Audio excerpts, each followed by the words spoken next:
God has a version of you that is different than the world's version of you. And the reason you want to know yourself is because you discover what it is about you that Satan uses to pull you towards that version of yourself rather than living in the version that God has bestowed upon you.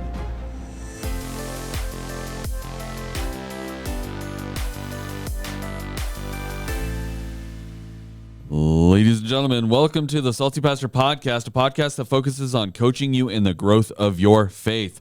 Our world is struggling to find peace in the midst of all this chaos, direction in the midst of all this aimlessness, and purpose in the midst of no meaning. We're challenging everyone to take time to think about the point and purpose of your life, and then you will know what you believe and why you believe it.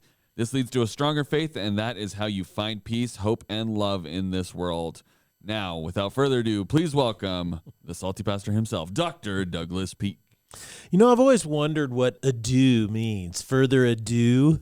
Isn't that French for something? It probably is. I'll Google it. You keep doing your thing, and I'll find it out. Well, when so I good talk for you to be with you, everyone. Today, we started this series on women called The Disappearing Women, and the whole premise of this is that our society is postulating ideologies that are attempting to erase women. Ultimately, there are philosophical ideologies that present themselves in political applications that seek to have an androgyny in regards to male and females. The goal is to remove any and all roles, all unique barriers between the two so that they become interchangeable androgynous parts. And so this is considered to be an ideology that will bring about utopia and human expansion beyond belief. Of course, this has been attempted and tried many times before throughout human history, and people who don't read history or study history are completely ignorant that this has been tried before, and with absolutely dramatic, catastrophic results. And so the point of The Disappearing Woman is all about remembering God's unique and wonderful, special, feminine essence that he gave to females, and only females has it. And if we get rid of it, we ignore it, then it will be to our peril, and it not only destroys women, it destroys men, and it will destroy society. So that's what this series is about, is what does the Bible say about the unique, special value of women and women only? Well, now how'd you like that intro? Now coming back to this definition of adieu feels a little weird after that intro, but just so you know, adieu means without any fuss or delay. So much ado about nothing of Shakespeare would also be the same thing. But Got it. I forgot to introduce myself. My name is Jesse Mayer. I'll be the host. And like you said, Pastor, this series is super powerful, and it's rung a bell with some people. I think it started, people came in and you kind of started everything off, and you said this is either going to be a 1-star or a 5-star sermon series, and most people are coming in pretty strong at a 5 right now. Are they? Okay, that's good. That's good. I think there's always going to be dissenters, but you could be preaching on anything and have someone tell you that you're wrong. So I don't think that's if nobody dissents, then you're not really preaching, are you? Apparently. So last week we started in by digging into the life fulfillment equation. We talked about that on the podcast as well as in the message. And based on the words of Jesus, Luke 9 is where we pulled that. And he said, if anyone wants to come after me, he must deny himself, take up his cross daily, and follow me. For whoever wants to save his life will lose it, but whoever loses his life for my sake, this is the one who will save it. I think one of the things is that the end goal of that statement is that whoever loses their life for my sake ends up saving it. So the end goal of the life fulfillment equation is a saved life, right? And so we have to ask ourselves, well, what does that mean? Because on the one hand, if I try to save my own life, if I try to redeem my own life, even go so far as to create my own full life, I end up losing it, according to Jesus. However, if I give up my life for him, I end up saving my life. And it reminds me of a quote by C.S. Lewis. He says, people who try to find happiness in this world are miserable. But people who find their joy in Christ are experience the greatest joy, and they're happy in this world. So they get both. And it's really interesting. It's like Jesus said in Matthew 6:33. He says, seek first the kingdom of God, and then all of these other things will be added. So I think it's really interesting as he's saying that the point is a saved life. And I interpret that through the words of Christ to mean an abundant life, a redeemed life, a healed life, a whole life, adventurous, meaningful, direction-filled life. That because my soul has been healed or quenched with the water that only Christ can bring. So Jesus then states, if you want that kind of life, here's the equation to get there, okay? First, you got to know him, which is the concept of follow me. Jesus says you must deny yourself, pick up his cross daily, and follow me. So if we go backwards, knowing Jesus, following him is the first step. We talked about that last week. This week, we're going to talk about knowing yourself, right, which is denying yourself, which I find interesting because I always wanted to know, well, what part of me am I supposed to deny? We'll talk about that in a moment.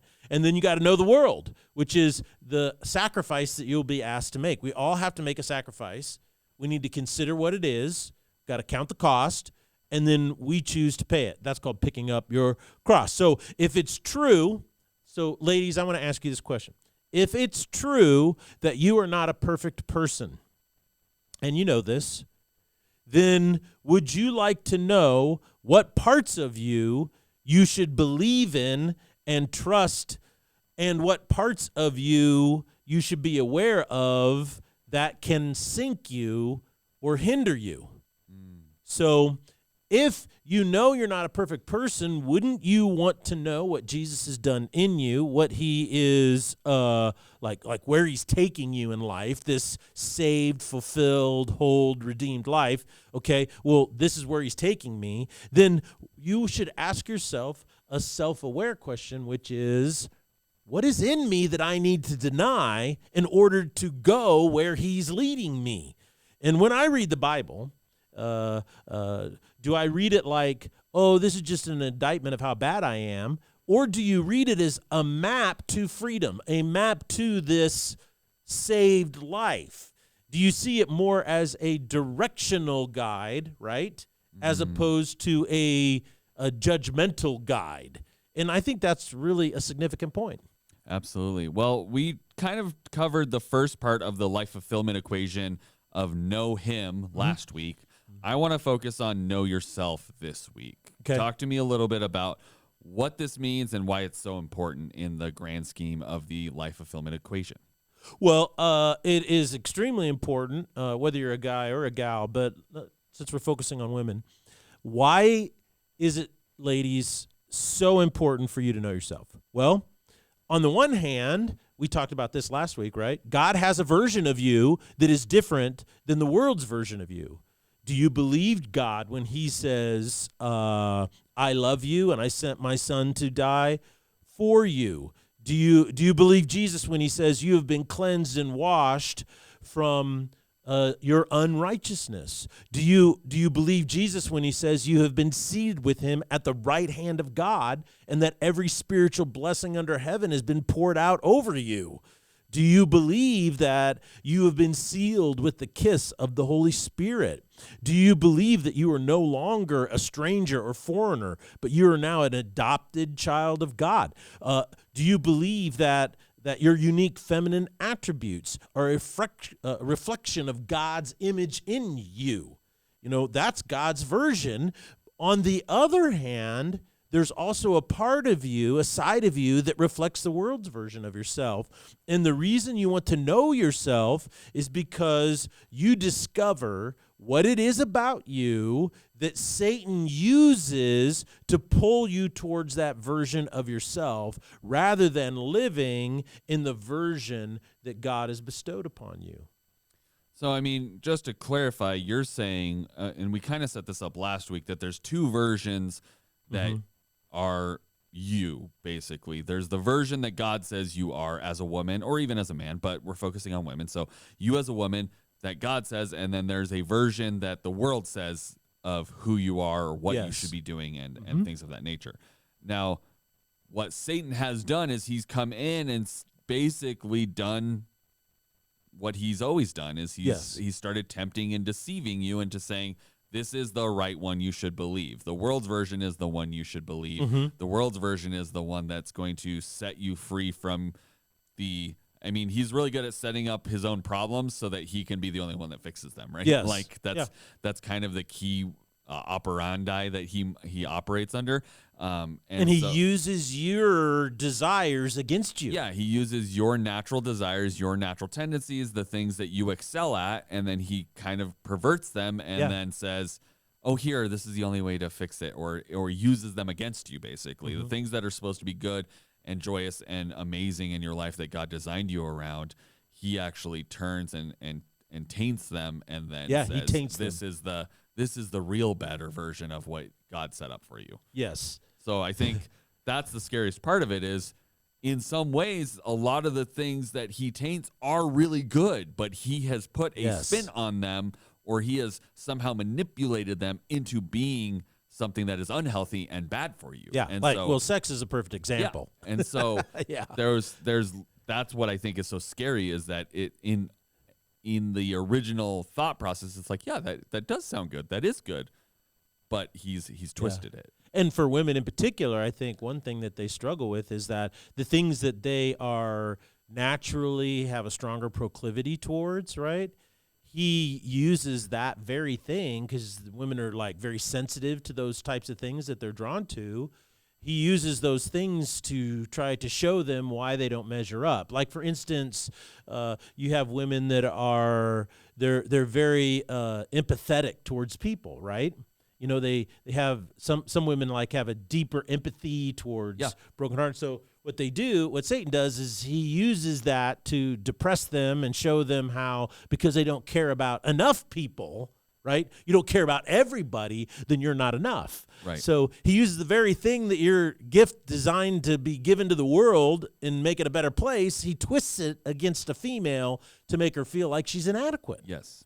So talk to me a little bit more about this, why you need to know yourself, but truly know yourself. Like, there's a desire to know yourself in everyone, right? But then you also have to make a decision. That's a great question, because in society's version of yourself, they're not interested in you actually knowing yourself. They're interested in telling you what you are, right?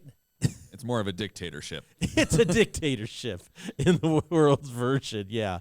That's why when you come into the kingdom of God, there is freedom, not bondage. See, that's why. You hit it the nail on the head right there. The first step in knowing yourself is wanting to know yourself, right? Is to actually ask. The psalmist says it this way. It's in Psalms 26, verse 2. It says, "Examine me, Lord, and put me to the test, in order to refine my mind and my heart." Psalmist says in 139, "Search me, O God, and know my heart. Put me to the test and know my anxious thoughts. See if there is any hurtful way in me. Lead me in the everlasting way." Notice what the psalmist is singing about is that we don't want to know ourselves, right? But what we're doing is, when we don't want to know ourselves, we cheat ourselves out of refinement. We cheat ourselves out of being led in the everlasting way. In the New Testament, Paul writes, "Test yourselves." This is 2 Corinthians chapter 13. "Test yourselves to see if you're in the faith. Examine yourselves. Do you not recognize this about yourselves, that Jesus Christ is actually in you?" Oh, that's something we need to dig into. Paul says you should examine yourself, because who is in you? Jesus. Jesus is actually in there. So notice that this is a juxtaposition. Don't you love that word? A juxtaposition? A juxtaposition. It's a fun word to say. It's a fun word to say. So people, women in particular, tend to not want to truly be introspective from the standpoint of saying, test me and examine me, right? What what happens is then they miss out on what Jesus is actually doing in them. And this is something that's very salty, but this is my observation. And that is, women believe, this is different than guys. Females believe that if they are talking about their feelings, examining their feelings, evaluating their emotional state, that they're being introspective. Okay. And they're actually not. Okay. We'll talk more about that on Thursday. That's a little That's a cliffhanger for yeah, is that what Thursday. they call Gotta that? Is tune a back in. cliffhanger. Yeah. So back, the capacity to know yourself is self-awareness. And just to give you a little taste of what we'll talk about Thursday, is that when you only evaluate how you feel about something and you're not evaluating it against an objective standard, you're not self-aware, right? In other words, You're just swimming around without any point or purpose. yeah, it's like if you're going somewhere and you want to drive to, let's say you want to drive to the mall or to a hotel or to something, and you're in a place that seems kind of familiar. It's like, it feels, so I must be going to my location. But unless you pull up the GPS map and say, am I actually going where they're like, no, you're not. It seems familiar, but you're not going where you're at. See, so what makes, it's not just, does it seem familiar? And when you're evaluating your emotions, you're only asking and say, is from my experience, how do I feel about this circumstance, right? And you're trying to evaluate it. But you also have to examine your emotional state in comparison to an objective standard called truth. Because if you don't, you lack self-awareness. Does that make sense?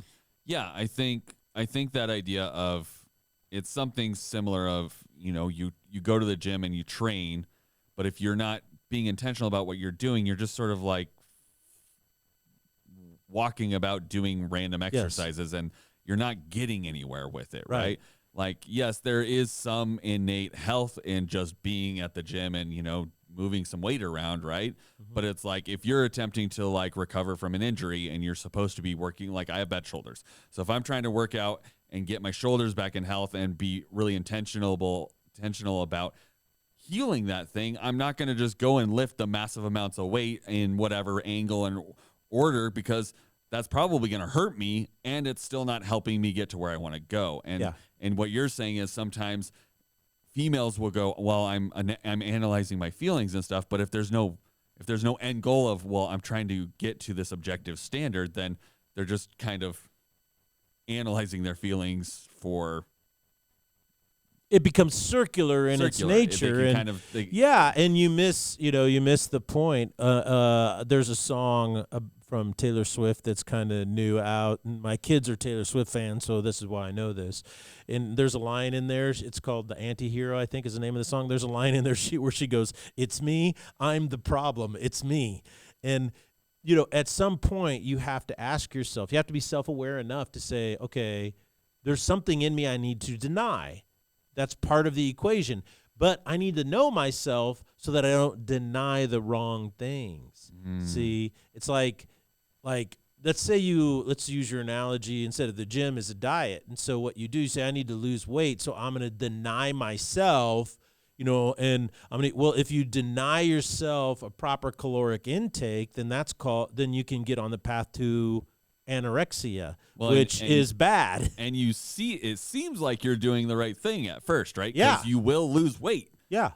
But it won't be in a healthy way or something that's sustainable or anything of that nature, right? Yeah. And so that's really important, is that I need to know myself so that I know what is interfering with where God is taking me to this, fulfilled life, this wholeness. And so the people, women in particular, I think, are very fearful of knowing themselves at this level, because I think it has to do with an immature picture of God, and that is that you still look at God as waiting to punish you, like he's a parent waiting for you to step out of line, as opposed to examining yourself. So, because if Jesus is in you, right, you want to examine, well, where is he in me and what's he doing in me? because that's the significant part of knowing yourself.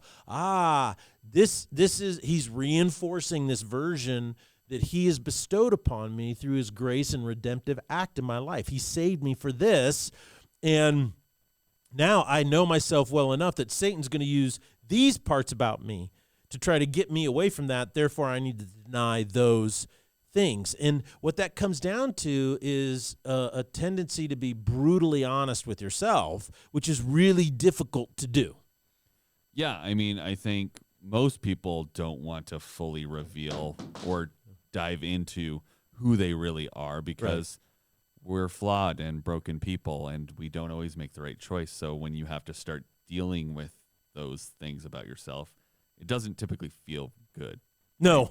I think we're risk adverse, we're pain adverse, right? And sometimes diving in and being honest with yourself is a painful process. And so people are going to naturally avoid something that's hurtful. Like you're not going around stabbing yourself with a knife. Yeah, nobody wants to do that. That's not a thing that most people do, right? And so I think that's important. I think that's men and women. They both want to avoid that process. So talk to me about what things women should know about themselves. What are they supposed to be? You keep saying, you've now said they need to know themselves, Pastor. Yes. What do they need to know about themselves? Okay, well, I'm not qualified to make those determinations. However, I will show you what the Bible says. Okay. Okay. And these are things that I think that Satan will use against ladies, women, females, the feminine nature in essence, in order to undermine them in their faith and what God wants to do in their life. And the biggest thing that you need to be aware of is that you have a curse. And just like men have a curse, okay? Now, we'll talk about the impact of the curse on men all the time. But there seems to be something unsavory to say to women when you go, well, you have a curse. People are like, can you actually say that? Isn't that denigrating for women to say that? I go, well, you be the judge. In chapter 3 of the book of Genesis, verse 16, is where God puts a curse first on Satan, then he puts a curse on Eve, and then he puts a curse on Adam. And the curse is really interesting because in the curse, particularly the first one to Satan, he lays out the redemptive path that what's going to happen is that the salvation or redemption of the results or consequences of their decision is going to be redeemed through the seed of the woman.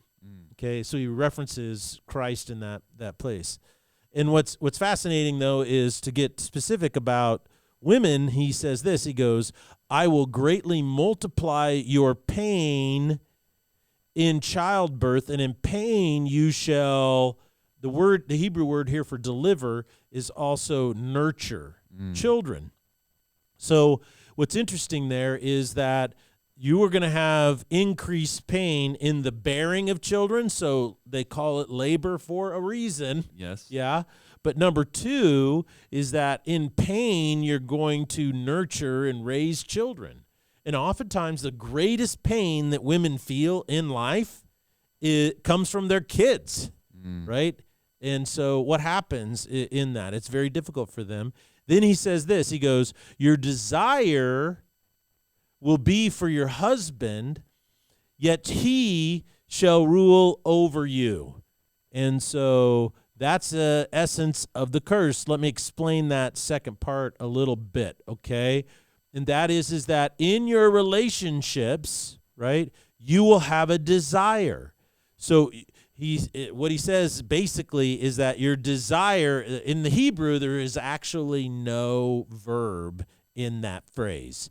It just says, desire, husband, yours, pretty much. Okay. And so you have to kind of look at the language in which Moses was writing this to try to get an idea, and all scholars who really understand this, have Doug said, is that's why they add the verb will be. And so what they're trying to get at is this, is that in your relationships, because you feel in your soul, you'll always struggle with the power imbalance in your marriage. Okay? And because you feel that, ladies, that what happens is that you're uncomfortable with that. So in order to feel comfortable, your desire will be to control your husband. All right? However, it won't work. It's not an admonition that he's supposed to rule over you. The admonition is that you can't rule over him. He rules over you. In other words, it's more about détente than it is about the initial design of the relationship between Adam and Eve, which was what? It was to be this equal, beautiful partnership, right? Where there was no threat or one another. They were completely vulnerable with each other, naked. That's the point of being naked. The point isn't running around naked. The point, in this myth of history is to simply say that they were completely vulnerable and open with each other, and they had what? No shame. Right. Now, if you go back in our series on guilt, what that emotional reflex of guilt can turn into what? Shame. Yeah. And that really is a hindrance to us and propagates unrighteousness. So the whole point here is that your desire will be to control your husband, but it's never going to work. And this is what's really interesting is I think ladies need to understand that is part of, this impact of sin in their life. And it's also one of the reasons why they tend to be unfulfilled in their marriages. So, what I'm hearing you talk about basically is people really need to be aware of the effects of the curse in their life, because that's going to help them better understand why they feel certain things or why things aren't working in certain situations, because it could be the aspects of the curse playing out. And while, Jesus, I think, brought forth some new ways to work through this, right? Our sinful nature is always going to revert back to this thing of the curse, right? Yes. And so having that awareness of our natural tendency is to go back to this thing that was put in place all these years ago. And we're going to have in relationships, there's going to be issues where there's a feeling of imbalance, and Jesus calls us out of that. He talks about there's no male or female, and you've talked about this in the equality of things, but it's always going to feel that way, and it's a constant struggle to always remind ourselves that we've been called out into something new, right? Yeah, and I think that it's important for women to understand that this, men have a curse, right? And it impacts them. And what happens is if they don't understand that and they don't see how Satan uses it against them and they don't see where it traps their thinking sometimes, then they can get caught in a course of life that's very damaging, right? And so if females don't see that in themselves, right, this is why you need to know yourself, is if you don't see it, it can be very damaging, first and foremost, to you as a woman, right? Because the very thing you want, you won't ever be able to experience, right? Because you're not being drawn into the version that God has designed for you. You're following the path of the world. Right. Okay, so I think that's critically important. And the practical implications of this just you need to figure out for yourself as a woman, because they impact you in multiple different ways. Every day of your life. Every day of your life. And the first and foremost thing is that women need to understand, because of this curse, they are prone to negative emotions more than males.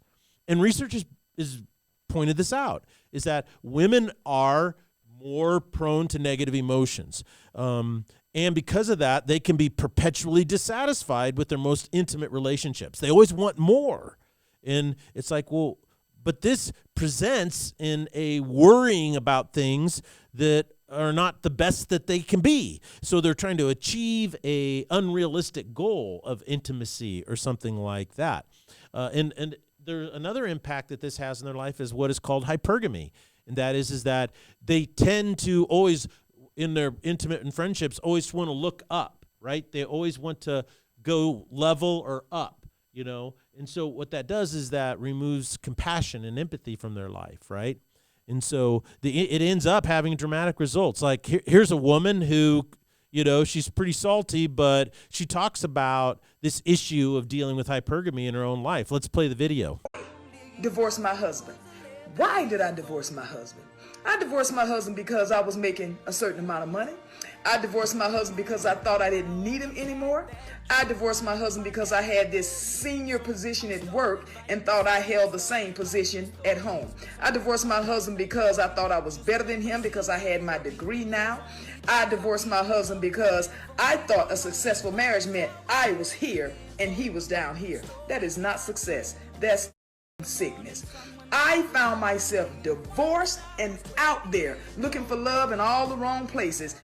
And this one and that one and that one and that one and this one and that one, and my body count going up and my value going down. I'm just gonna call it like a TI is. All the while my husband done found somebody else building a relationship and building a life with them. I should have stayed married to my husband. Well, there you go. She is starting to become self-aware. Yes.